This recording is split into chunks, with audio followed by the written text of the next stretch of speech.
श्री कृष्णा, राधे राधे। आप सभी भक्तों का आज की कथा में हार्दिक स्वागत है। भगवान श्री कृष्ण और श्रीमती राधा रानी की कृपा सदैव आप और आपके समस्त परिवार पर बनी रहे। और अब भगवान श्री हरि विष्णु का ध्यान करके आज की पावन कथा का प्रारंभ करते हैं। ब्रह्मचर्य आश्रम का विस्तार पूर्वक वर्णन करने के बाद पुलस्त्य जी आगे कहते हैं, हे राजन, आयु का प्रथम भाग ब्रह्मचर्य आश्रम में बिताने के पश्चात दूसरा भाग गृहस्थाश्रम में रहकर व्यतीत करें। गृहस्थ ब्राह्मण यज्ञ करना, यज्ञ कराना, वेद पढ़ना और वेद पढ़ाना तथा दान देना और दान लेना, इन 6 कर्मों का अनुष्ठान करें। उससे भिन्न वानप्रस्थी विप्र केवल यजन, अध्ययन और दान, इन 3 कार्यों का ही अनुष्ठान करे तथा चतुर्थ आश्रम में रहने वाला ब्रह्मनिष्ठ सन्यासी जप, यज्ञ और अध्ययन, इन 2 ही कर्मों से संबंध रखे। गृहस्थ के व्रत से बढ़कर तो दूसरा कोई महान तीर्थ नहीं बताया गया है। गृहस्थ पुरुष कभी केवल अपने खाने के लिए भोजन न बनाए, देवता और अतिथियों के उद्देश्य से ही रसोई करें। कभी भी पशुओं की हिंसा न करें, दिन में कभी नींद न लें और रात के पहले और पिछले भाग में भी न सोएं। दिन और रात्रि की संधि में अर्थात सूर्योदय और सूर्यास्त के समय भोजन न करें और झूठ न बोलें। गृहस्थ के घर में कभी भी ऐसा नहीं होना चाहिए कि कोई ब्राह्मण अतिथि आकर भूखा रह जाए और उसका यथावत सत्कार न हो। अतिथि को भोजन कराने से देवता और पितर दोनों संतुष्ट होते हैं। अतः गृहस्थ पुरुष सदा ही अतिथियों का सत्कार करे। जो वेद विद्या और निष्णात श्रोत्रिय, वेदों के पारगामी, अपने कर्म से जीविका चलाने वाले, जितेंद्रिय, क्रियावान और तपस्वी हैं, उन्हीं श्रेष्ठ पुरुषों के सत्कार के लिए हव्य और काव्य का विधान किया गया है। जो नश्वर पदार्थों के प्रति आसक्त हैं, अपने कर्म से भ्रष्ट हो गया है, अग्निहोत्र छोड़ चुका है, गुरु की झूठी निंदा करता है और असत्य भाषण में आग्रह रखता है, वह देवताओं और पितरों को अर्पण करने योग्य अन्न के पाने का अधिकारी नहीं है। गृहस्थ की संपत्ति में सभी प्राणियों का भाग होता है, इसलिए जो भोजन नहीं बनाते हैं उन्हें भी गृहस्थ पुरुष को अन्न देना चाहिए। वह प्रतिदिन विघस और अमृत भोजन करें। अब विघस और अमृत क्या होता है? देखिए, यज्ञ से जो बचा हुआ अन्न होता है, जैसे कि देवताओं और पितरों को जो अर्पण किया जाता है, उनसे जो बचा हुआ अन्न होता है वह हविष्य के समान होता है और इसे ही अमृत कहा गया है।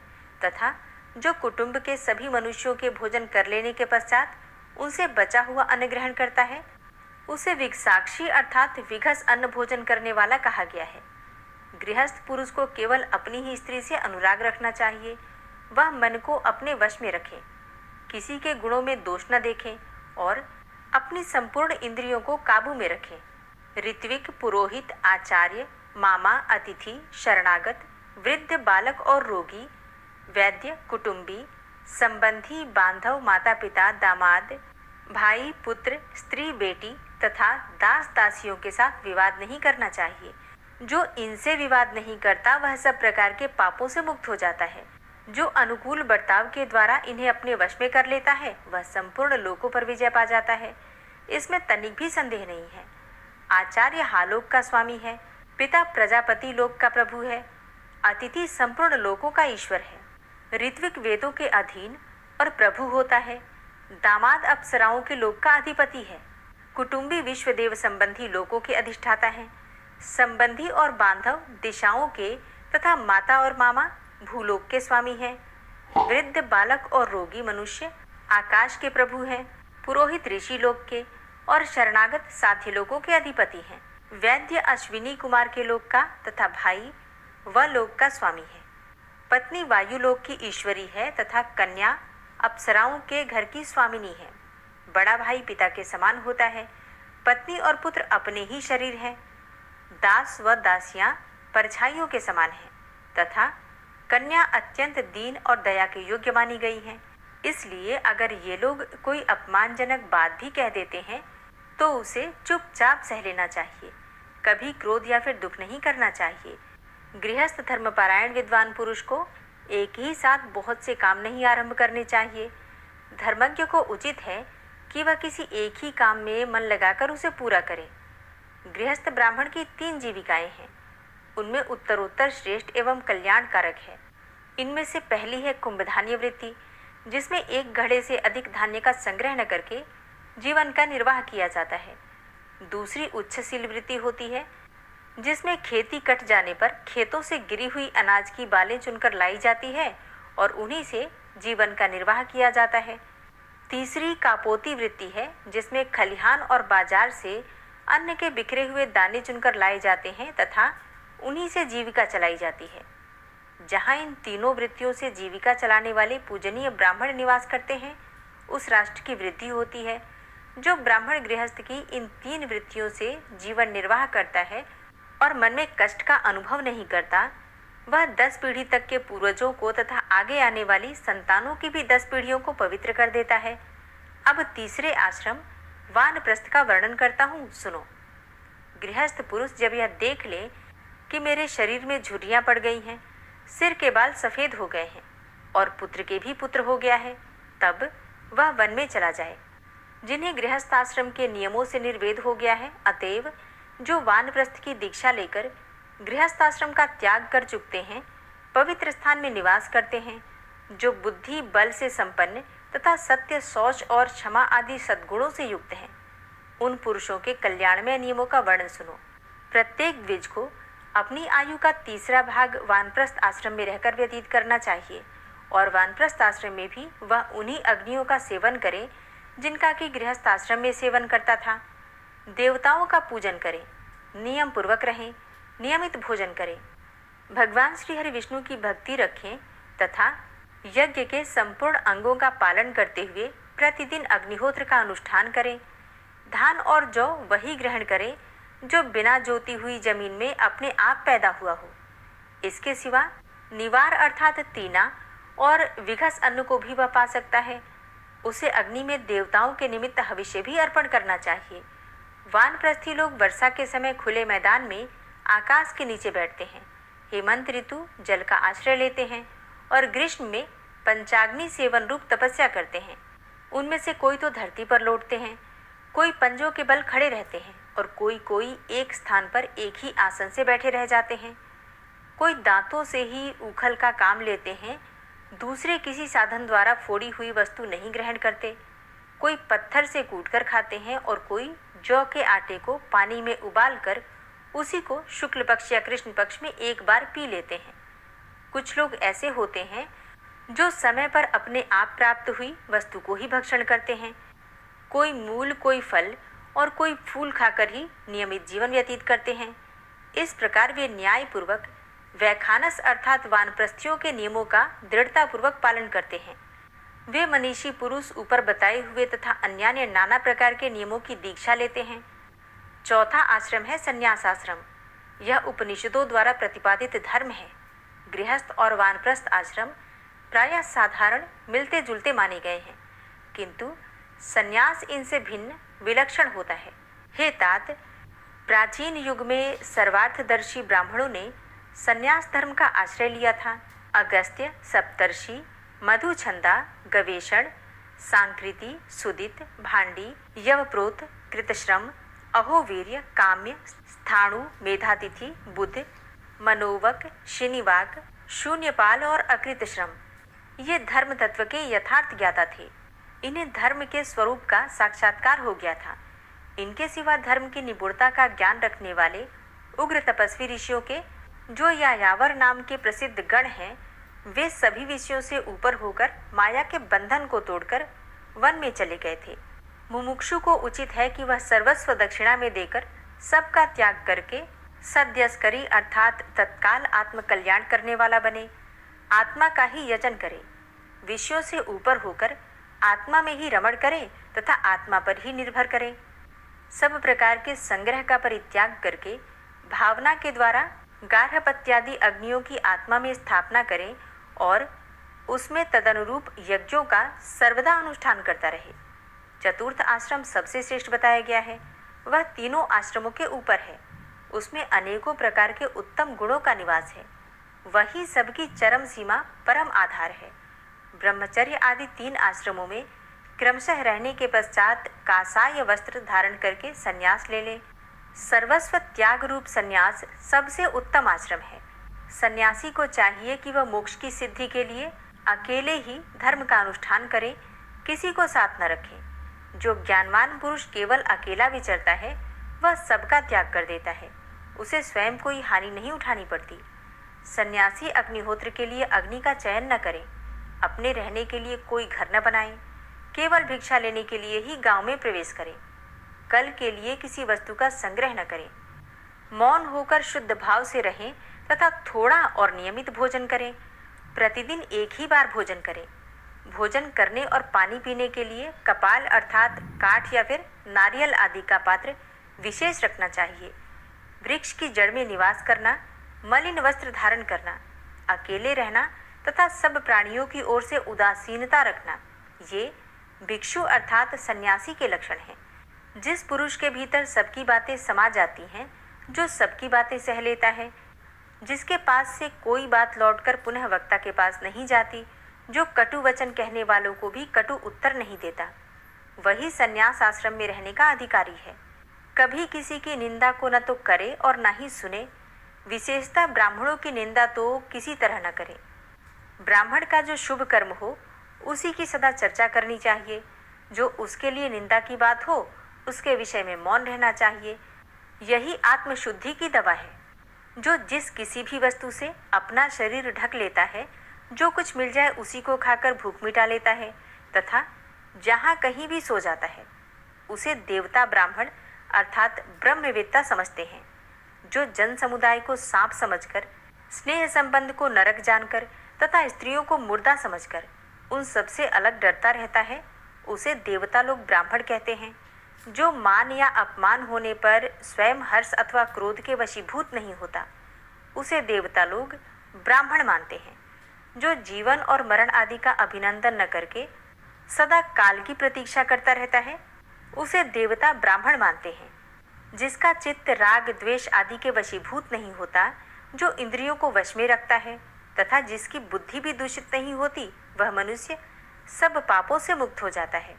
जो संपूर्ण प्राणियों से निर्भय है तथा समस्त प्राणी जिससे भय नहीं मानते, उस देहाभिमान से मुक्त पुरुष को कहीं भी भय नहीं होता। जैसे हाथी के पदचिन्ह में अन्य समस्त पादचारी जीवों के पदचिन्ह समा जाते हैं तथा जिस प्रकार संपूर्ण ज्ञान चित्त में लीन हो जाते हैं, उसी प्रकार सारे धर्म और अर्थ अहिंसा में लीन रहते हैं। हे राजन, जो हिंसा का आश्रय लेता है वह सदा ही मृतक के समान है। इस प्रकार जो सबके प्रति समान भाव रखता है, भली भांति धैर्य धारण किए रहता है, इंद्रियों को अपने वश में रखता है तथा संपूर्ण भूतों को त्राण देता है, वह ज्ञानी पुरुष उत्तम गति को प्राप्त होता है। जिसका अंतःकरण उत्तम ज्ञान से परितृप्त है तथा जिसमें ममता का सर्वथा अभाव है, उस मनीषी पुरुष की मृत्यु नहीं होती, बल्कि वह अमृत तत्व को प्राप्त हो जाता है। ज्ञानी मुनि सब प्रकार की आसक्तियों से मुक्त होकर आकाश की भांति स्थित होता है। जो सब में विष्णु की भावना करने वाला हो और शांत होता है, उसे ही देवता लोग ब्राह्मण मानते हैं। जिसका जीवन धर्म के लिए, धर्म आत्म संतोष के लिए तथा दिन रात पुण्य के लिए होते हैं, उसे देवता लोग ब्राह्मण समझते हैं। जिसके मन में कोई कामना नहीं होती, जो कर्मों के आरंभ का कोई संकल्प नहीं करता तथा नमस्कार और स्तुति से दूर रहता है, जिसने योग के द्वारा काम को छीण कर दिया है, उसे देवता लोग ब्राह्मण मानते हैं। संपूर्ण प्राणियों को अभय की दक्षिणा देना संसार में समस्त दानों से बढ़कर है। जो किसी की निंदा का पात्र नहीं है तथा जो स्वयं भी दूसरों की निंदा नहीं करता, वही ब्राह्मण परमात्मा का साक्षात्कार कर पाता है। जिसके समस्त पाप नष्ट हो गए हैं, जो इहलोक और परलोक में भी किसी वस्तु को पाने की इच्छा नहीं करता, जिसका मोह दूर हो गया है, जो मिट्टी के ढेले और सुवर्ण को समान दृष्टि से देखता है, जिसने रोष को त्याग दिया है, जो निंदा स्तुति और प्रिय अप्रिय से रहित होकर सदा उदासीन की भांति विचरता रहता है, वही वास्तव में सन्यासी है। हरे कृष्णा। आज की कथा का यहीं पर समापन करती हूँ। इसके आगे का वृतांत आप कल की कथा में सुनेंगे। ओम विश्वं विश्वरूपचटकारो भूतभव्य भवत्प्रभु भूतकृत भूतभृत भावो भूतात्मा भूतवाहन भूतात्मा परमात्मा च मुक्तानां परमागति अव्ययः पुरुषः साक्षी क्षेत्रज्ञो अक्षर एव च योगो योगविदां नेता प्रधान पुरुषेश्वरः नारसिंहवपुः श्रीमान् केशवः पुरुषोत्तमः सर्वः शर्वः शिवस्थाणुर्भूतादिर्निधिर्व्ययः संभवो भावनो भर्ता प्रभवः प्रभुरीश्वरः स्वयंभू शंभुरादित्यः पुष्कराक्षो महास्वनः अनादिनिधनो धाता विधाता धातुरुत्तमः अप्रमेयो ऋषिकेश पद्मनाभो अमरप्रभु विश्वकर्मा मनुस्त्वष्टा स्थविष्ठा स्थविरो ध्रुवः अग्राह्यः शाश्वतः कृष्णो लोहिताक्षः प्रतर्दनः प्रभूतस्त्रिककुब्धाम पवित्रं मङ्गलं परम् ईशानः प्राणदः प्राणो ज्येष्ठः श्रेष्ठः प्रजापति हिरण्यगर्भो भूगर्भो माधवो मधुसूदनः ईश्वरो विक्रमी धन्वी मेधावी विक्रमः क्रमः अनुत्तमो दुराधर्ष कृतव्यः कृतिरात्मवान् सुरेश शरणं शर्म विश्वरेताः प्रजाभव अह संवत्सरो व्याल प्रत्ययः सर्वदर्शनः अज सर्वेश्वर सिद्ध सिद्धि सर्वादिर्च्युत वृषाकपिर्मेयात्मा सर्वयोगविनिश्रित वसुर्वसुमना सत्य समात्मा संमितः सम अमोघ पुण्डरीकाक्षो वृषकर्मा वृषाकृतिः रुद्रो बहुशिरा बभ्रुर्विश्वयोनिः शुचिश्रवा अमृतः शाश्वतस्थाणुर्वरारोहो महातपः सर्वगः सर्वविद्भानुर्विश्वक्सेनो जनार्दनः वेदो वेदविद्व्यङ्गो वेदाङ्गो वेदवित्कविः लोकाध्यक्ष सुराध्यक्षो धर्माध्यक्ष कृताकृत चतुरात्मा चतुर्व्यूहश्चतुर्द्रष्टश्चतुर्भुज भ्राजिष्णुर्भोजनं भोक्ता सहिष्णुर्जगदाति च अनघो विजयो जेता विश्वयोनिः पुनर्वसु उपेन्द्रो वामनः प्रांशुर्मोघः शुचिरुर्जिता अतीन्द्रः सङ्ग्रहः सर्गो धृतात्मा नियमो यमः वेद्यो वैद्यः सदा योगी वीरः माधवो मधु अतीन्द्रियो महामायो महोत्साहो महाबलः महाबुद्धिर्महावीर्यो महाशक्तिर्महाधृति अनिर्देश्य वपु श्रीमान् मेयात्मा महाधृतिक् महिश्वासो महिभर्ता श्रीनिवास सतां गति अनिरुद्ध सुरानन्दो गोविन्दो गोविन्दाम्पति मरीचिर्दमनो हंस सुपर्णो भुजगोत्तम हिरण्यनाभ सुतपा पद्मनाभ प्रजापति अमृत्यु सर्वदिक्सिंह संधाता संधिमान स्थिर अजो दूर्मर्षण शास्ता विश्रुतात्मा सुरारिहा गुरुर्गुरुतमो धाम सत्य सत्य पराक्रम निमिषो अनिमिषो श्रग्वी वाचस्पति रुदारथि अग्रणिर्ग्रामणी श्रीमान् न्यायो नेता समीरण सहस्रमूर्धा विश्वात्मा सहस्राक्ष सहस्रपात आवर्तनो निवृत्तात्मा संवृतः संप्रमर्दन अह संवर्तको वह निर्निलोधरणीधर सुप्रसादः प्रसन्नात्मा विश्वदृक् विशुभुग् विभु सत्कर्ता सत्कृतः साधु जहनुर्नारायणो नरः असंख्येयो अप्रमेयात्मा विशिष्ट शिष्टकृच्छुवि सिद्धार्थ सिद्ध संकल्प सिद्धिदः सिद्धि साधनः वृषाहि वृषभो विष्णुर्विष्पर्वा वृषोदरः वर्धनो वर्धमानश्च विविक्तः श्रुतिसागरः सुभुजो दूर्धरो वाग्मी महेन्द्रो वसुदो वसु नैकरूपो बृहद्रूप शिपिविष्टः प्रकाशनः ओजस्तेजो द्युतिधर प्रकाशात्मा प्रतापनः रिद्धस्पष्टाक्षरो मन्त्रश्चन्द्रांशुर्भास्करदुतिः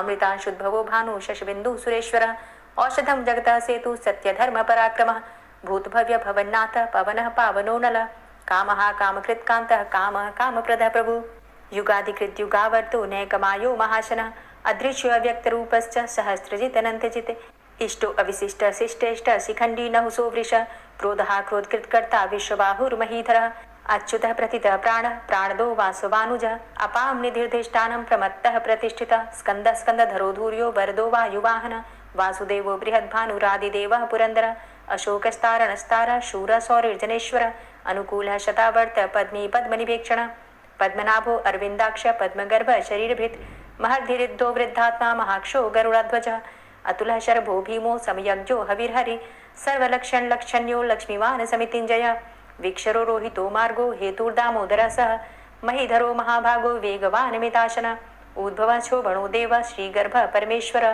करणं कारणं कर्ता विकर्ता गहनो गुह व्यवसायो व्यवस्थान संस्थान स्थानदो ध्रुव परर्थी परमस्पस्तुष्ट पुष्ट सुभेक्षण रामो विरामो विरजो मार्गो नेयो नयोनयः वीर शक्तिमतां श्रेष्ठो धर्मो धर्मविदुत्तमः वैकुण्ठ पुरुषः प्राण प्राणदः प्रणवः पृथु हिरण्यगर्भ शत्रुघ्नो व्याप्तो वायुरुधोक्षजः ऋतु सुदर्शनः कालः परमेष्ठी परिग्रह उग्रः संवत्सरो दक्षो विश्रामो विश्वदक्षिणः विस्तारस्थावरस्थाणु प्रमाणं बीजमव्ययम् अर्थो अनर्थो महाकोशो महाभोगो महाधनः अनिर्विण्ण स्थविष्टोभू धर्मयुपो महामख नक्षत्रनेमिर्नक्षत्री क्षमा क्षामः समीहन यज्ञ इज्यो महिज्यश्च क्रतुसत्रं सतां गतिः सर्वदर्शी विमुक्तात्मा सर्वज्ञो ज्ञानमुत्तमं सुव्रतः सुमुखः सुष्मा सुघोषः सुखदः सुहृतः मनोहरो जित्क्रोधो वीरबाहुर्विदारणः स्वापनः स्ववसो व्यापी नैकात्मा नैककर्मकृत् वत्सरो वत्सलो वत्सी रत्नगर्भो धनेश्वरः धर्मगुप्त धर्मकृद्धर्मी सदसक्षरमक्षरम् अविज्ञाता सहस्रांशुर्विधाता कृतलक्षणः गवस्थिनेमिः सत्त्वस्थः सिंहो भूतमहेश्वरः आदिदेवो महादेवो देवेशो देवभृद्गुरुः उत्तरो गोपतिर्गोप्ता ज्ञानगम्यः पुरातनः शरीरभूतभृद्भोक्ता कपीन्द्रो भूरि दक्षिणः सोमभो अमृतपः सोमः पुरुजित् पुरुषोत्तमः विनियोजय सत्यसंधो दाशाह सात्वतां पति जीवो विनयिता साक्षी मुकुंदो अमित विक्रम अंभो निद्रणंतात्मा महोदधीशयोन्तकः अजो महारः स्वाभाव्यो जिता मित्रः प्रमोदन आनंदो नंदनो नंदः सत्यधर्मा त्रिविक्रम महर्षि कपिलाचार्य कृतज्ञो मेदिनीपति त्रिपदस्त्रिदशाध्यक्षो महाशृंग कृतांतकृत महावराहो गोविंदः सुखेणः कनकांगदी गुह्यो गभीरो गहनो गुप्तश्चक्र गदाधरः फेथा स्वांगो अजितः कृष्णो दृढ़ संकर्षणोच्युत वरुणो वारुणो वृक्ष पुष्कराक्षो महामनाः भगवान भगानंदी वनमाली हलायुध आदित्यो ज्योतिरादित्यः सहिष्णुर्गति सत्तमः सुधन्वा खंड परशुर्दारुणो द्रविड़प्रद दिविस्त्रिक्सरदृग्व्यासो वाचस्पतिर्योनिजः त्रिसामा सामगः साम निर्वाणं भेषजं भिषक् संन्यासकृच्छमः शांतो निष्ठा शांतिः परायणम् शुभांग शांति दस्रष्टा कुमुदः कुबलेशय गोहितो गोपतिर्गोप्ता वृषभाक्षो वृषप्रिय अनिवर्ति निवृतात्मा संक्षेप्ता चेमकृच्छिव श्रीवत्सवक्षा श्रीवास श्रीपति श्रीमतांबर श्रीद श्रीश श्रीनिवास श्रीनिधि श्रीविभावन श्रीधर श्रीकर श्रेय श्रीमान लोकत्रयाश्रय स्वक्ष स्वंग शतानंदो नंदिर्ज्योतिर्गणेश्वर विजितात्मा विधेयात्मा सत्कीर्तिश्छिन्न संशय उदीर्ण सर्वतक्षसुर निश शाश्वत स्थिर भूषयो भूषणो भूतिर्विशोकः शोकनाशन अर्चिष्मान अर्चिता कुंभो विशुद्धात्मा विशोधन अनिरुद्धो अप्रतिरथ प्रद्युम्नो अमित विक्रम कालिनेमि निहावीर शौरी सूरजनेश्वर त्रिलोकात्मा त्रिलोकेशः केशवः केशिहारी कामदेवः कामपालः कामीकान्तः कृतागमः अनिर्देशव पुर्विष्णोर्वीरो अनंतो धनंजयः ब्रह्मण्यो ब्रह्मकृत् ब्रह्मा ब्रह्म ब्रह्म विवर्धन ब्रह्मविद् ब्राह्मणे ब्रह्मी ब्रह्मज्ञो ब्राह्मण प्रिय महाक्रमो महाकर्मा महातेजा महोरगः महाक्रतुर्महायज्वा महायज्ञो महाहवि स्तव्यः स्तव प्रिय स्तोत्रं स्तुतिस्तोतारण प्रिय पूर्णः पुरैता पुण्य पुण्यकीर्तिर्नामयः मनोजवस्तीर्थकरो वसुरेता वसुप्रद वसुप्रदो वासुदेव वसुर्वसुमनाहवि सद्गतिः सत्कीर्तिः सत्ता सद्भूति सत्परायणः शूरसेनो यदुश्रेष्ठः सन्निवासः सुयामुनः भूतावासो वासुदेवः सर्वासु निलयोनलः दर्पः दर्पदो दृप्तो दूर्धरोधा पराजितः विश्वमूर्तिर्महामूर्तिर्दीप्तमूर्तिर्मूर्तिमान् अनेकमूर्तिरव्यक्तः शतमूर्तिः शताननः एको नैकः सवः किं यत्तत्पदमनुत्तमं लोकबन्धुर्लोकनाथो माधवो भक्तवत्सलः सुवर्णवर्णो हेमांगो वरांगश्चन्दनांगदी वीरः विषमः शून्यो घृताशीरचलश्चलः अमानीमानदो मान्यो लोकस्वामी त्रिलोकदृक् सुमेधा मेधजो धन्यः सत्यमेधाधराधरः तेजो वृषः द्वितिधरः सर्वशस्त्रभृताम्बरः प्रग्रहो निग्रहो व्यग्रो नैकशृङ्गो गदाग्रजः चतुर्मूर्तिश्चतुर्बाहुश्चतुर्व्यूहश्चतुर्गति चतुरात्मा चतुर्भावश्चतुर्वेद विदेकपात समावर्तो अनवृतात्मा दुर्जयो दुरतिक्रम दुर्लभो दुर्गमो दुर्गो दुरावासो दुरारिहा शुभांगो लोक सारंग सुतंतुस्तंतु वर्धन इंद्रकर्मा महाकर्मा कृतकर्मा कृतागम उद्भव सुंदर सुंदो रत्ननाभ सुलोचन अर्को वाजसना श्रृंगी जयंत सर्वविजयी सुवर्ण बिंदु रक्षोभ्य सर्वभागीश्वरेश्वर महाहृदो महागर्तो महाभूतो महानिधि कुमुदः कुंदरः कुंदः पर्जन्यः पावनो नीलः अमृताशो अमृतवपुः सर्वज्ञः सर्वतोमुखः सुलभः सुव्रतः सिद्धः शत्रुजित् शत्रुतापनः न्यग्रोधो दुम्बरो अस्वस्थश्चाणुरान्ध्रनिषूदनः सहस्रार्चिः सप्तजिह्वः सप्तैधा सप्तवाहनः अमूर्तिरणघो अचिन्त्यो भयकृद् भयनाशनः अणुर्बृहत् कृशः स्थूलो गुणभृन्निर्गुणो महान् अधृतः स्वधृतः स्वास्य प्राग्वंशो वंशवर्धनः भारभृत कथितो योगी योगी स सर्वकामद आश्रम श्रमण छाम सुपर्णो वायुवाहन धनुर्धरो धनुर्वेदो दंडोदमयितादम अपराजितः सर्वसहो नियंता नियमो यमः सत्ववान् सात्विकः सत्य सत्यधर्मपरायण अभिप्रायः प्रियार्होरः प्रियकृत् प्रीतिवर्धनः विहाय सगतिर्ज्योति सुरुचिर्हुद्भुग्विभु रविर्विलोचनः सूर्य सविता रविलोचनः अनंतो हुद्भुग्भोक्ता सुखदो नैकजोग्रज अनिर्विण्ण सदामर्षि लोकाधिष्ठानमद्भुतः सनात सनातन्तमः कपिलः कपिरप्यय स्वस्तिदा स्वस्तिकृत् स्वस्ति स्वस्तिभुक् स्वस्ति दक्षिणः रौद्रः कुण्डली चक्रे विक्रमयुर्जितशासनः शब्दातिगः शब्दशः शिशिरः शर्वरीकरः अक्रूरः पेशलो दक्षो दक्षिणः क्षमिणाम्बर विद्वतमो वितभय पुण्यशमन कीर्तन उत्तारणो दुष्कृतिः पुण्यो दुःस्वप्ननाशन वीरः रक्षण संतो जीवनः पर्यवस्थितः अनन्तरूपो अनन्तसृजित् मन्युर्भयापः चतुरष्ट्रो गभीरात्मा विदिशो व्यादिशो दिश अनादिर्भूर्भुवो लक्ष्मी सुवीरो रुचिरांगद जननो जन्मादिर्भीमो भीमपराक्रम आधारनीलयो धाता पुष्पहासः प्रजागर ऊर्ध्वगः सत्पथाचारः प्राणदः प्रणवपण प्रमाणं प्राणनीलयः प्राणभृत् प्राणजीवनः तत्त्वं तत्त्वविदेकात्मा जन्म मृत्यु जरातिगः भूर्भुवः स्वस्तरुस्तारः सविता प्रपितामह यज्ञो यज्ञपतिर्यज्वा यज्ञांगो यज्ञवाहन यज्ञभृद्यज्ञकृद्यज्ञ यज्ञभुग् यज्ञसाधन यज्ञान्तिकृद्यज्ञ गुह्यमन्यमन्नादेव च आत्मयोनिः स्वयं जातो वैखानः सामगायन देवकी नन्दन स्रष्टा क्षितिसः पापनाशन शङ्खभृन्नन्दकी चक्री शारङ्गधन्वा गदाधरः रथाङ्गपाणिरक्षोभ्य सर्वप्रहरणायुध ओम नमः इति। श्री राधा कृपा कटाक्ष स्तोत्र। मुनीन्द्र वृंद वंदिते त्रिलोक शोक हारिणी प्रसन्न वक्त्र पंकजे निकुंज भूविलासिनी व्रजेन्द्र भानुनंदिनी व्रजेन्द्र सूनु संगते कदा करिष्यसि मां कृपा कटाक्ष भाजनम्। अशोक वृक्ष वल्लरी वितान मंडपस्थिते प्रवाल बाल पल्लव प्रभारुणान्ध्रि कोमले वराभय स्फुरत्करे प्रभूत संपदालये कदा करिष्यसि मां कृपा कटाक्ष भाजनम्। अनङ्गरङ्ग मङ्गलं प्रसङ्गभङ्गुरं भ्रुवां सविभ्रमं ससम्भ्रमं दृगन्तबाणपातने निरन्तरं वशीकृत प्रतीतनन्दनन्दने कदा करिष्यसि मां कृपा कटाक्ष भाजनम्। तडित्सुवर्णचम्पक प्रदीप्त गौरविग्रहे मुखप्रभापरास्तकोटिसारदेन्दुमण्डले विचित्रचित्रसञ्चरच्चकोरशावलोचने कदा करिष्यसि मां कृपा कटाक्ष भाजनम्। मदोन्मदादियौवने प्रमोदमानमण्डिते प्रियानुरागरञ्जिते कलाविलासपण्डिते अनन्यधन्यकुञ्जराज्यकामकेलिकोविदे कदा करिष्यसि मां कृपा कटाक्ष भाजनम्। अशेषहावभावधीरहीरहारभूषिते प्रभूतशातकुम्भकुम्भकुम्भिकुम्भसुस्तनि प्रशस्तमन्दहास्यचूर्णपूर्णसौख्यसागरे कदा करिष्यसि मां कृपा कटाक्ष भाजनम्। मृणालवालवल्लरी तरङ्गरङ्गदौर्लते लताग्रलास्यलोलनीललोचनावलोकने ललल्लुलन्मिलन्मनोज्ञमुग्धमोहिनाश्रिते कदा करिष्यसि मां कृपा कटाक्ष भाजनम्। सुवर्णमल्लिकाञ्चित त्रिरेखकम्बुकण्ठगे त्रिसूत्रमङ्गलीगुणत्रिरत्नदीप्तिदीधिते सलोलनीलकुन्तलप्रसूनगुच्छगुम्फिते कदा करिष्यसि मां कृपा कटाक्ष भाजनम्। नितम्बबिम्बलम्बमानपुष्पमेखलागुणे प्रशस्तरत्नकिङ्किणीकलापमध्यमञ्जुले करीन्द्रशुण्डदण्डिकावरोहशोभगोरुके कदा करिष्यसि मां कृपा कटाक्ष भाजनम्। अनेकमन्त्रनादमञ्जुनूपुरारवस्खलत् समाजराजहंसवंश निक्वणाति गौरवे विलोलहेमवल्लरी विडम्बिचारुचङ्क्रमे कदा करिष्यसि मां कृपा कटाक्ष भाजनम्।